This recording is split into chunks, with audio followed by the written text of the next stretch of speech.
Hey, what's going on, everybody? This is Tyrone back with Tech Life. And here I have a great article for you guys from the Tmo News. I'll leave a link to it in the description so you guys could check it out. So, regardless of what happens in the future, I want to say this about T-Mobile. And this goes for Verizon and AT&T as well.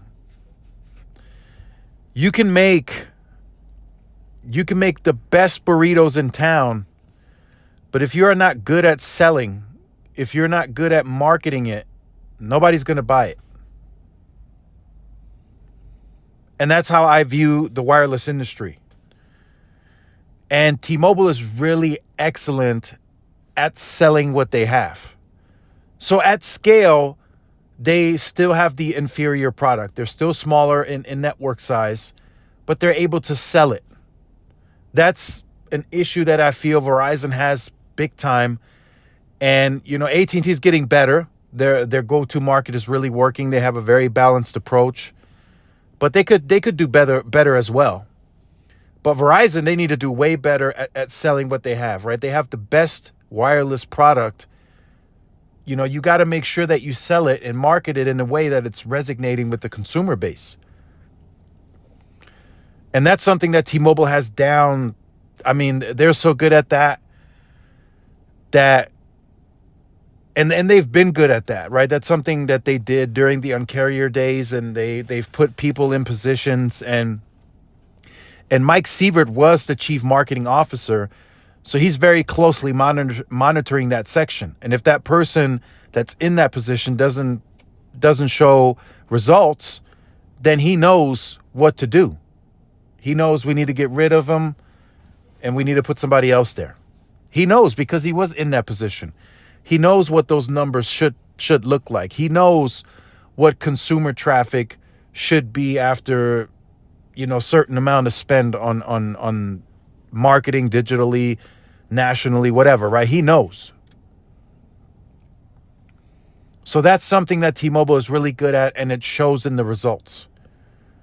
And that's what I kind of wanted to tie in. T-Mobile is really good at selling what they have. They don't have the best yet, right? They will continue growing. They stated yesterday at the earnings call, 70% of rural areas is where they're playing in today. So that means they have run rate of another 30% to go. And that's room to run, right? They can grow. They can do fixed wireless access there with the 2.5. So there's more room to run in those areas. And in the 70% that they compete in today where they have the license to win, in this third quarter that ended, they were the leading share taker. So again, they're taking the same approach, the same marketing, the same regional approach. They have a dedicated team for that, according to John Fryer, and it works. It's very easy for them. Verizon and AT&T in those parts may still have the more expansive network. They may still be much larger. There may be some roaming that that T-Mobile even has to revert back to in some of those parts. Yeah, it might work in that specific town, but as soon as you travel outside, you may be on roaming. But T-Mobile is so good at selling that it's really effective, and it gets people to move to them. So that's what I wanted to discuss in this video. The quarterly earnings was a success for T-Mobile. They're year over year, they've increased all their financials on the balance sheet.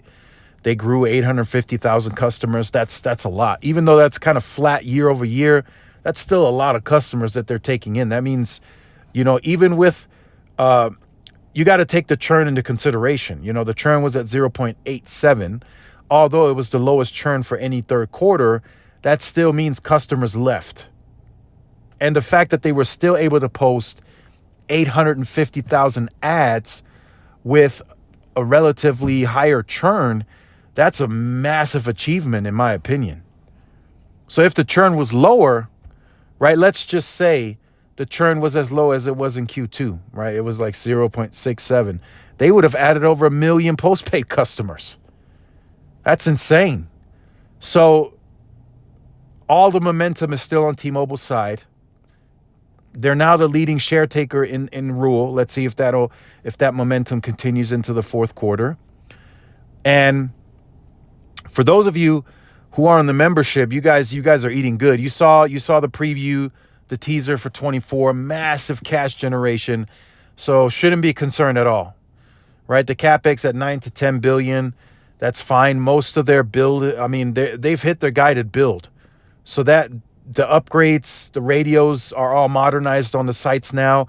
So the 9 to 10 billion now, they can spend it on small cells, fiber, C-band, DoD, more sites for coverage.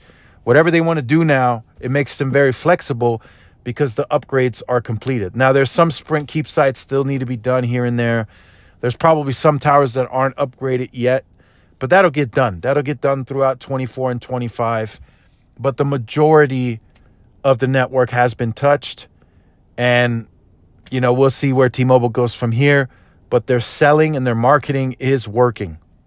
So make sure you guys stay tuned for more. Like, share, subscribe, follow my social media outlets. This is Tyrone with Tech Live. See y'all in the next one. Peace.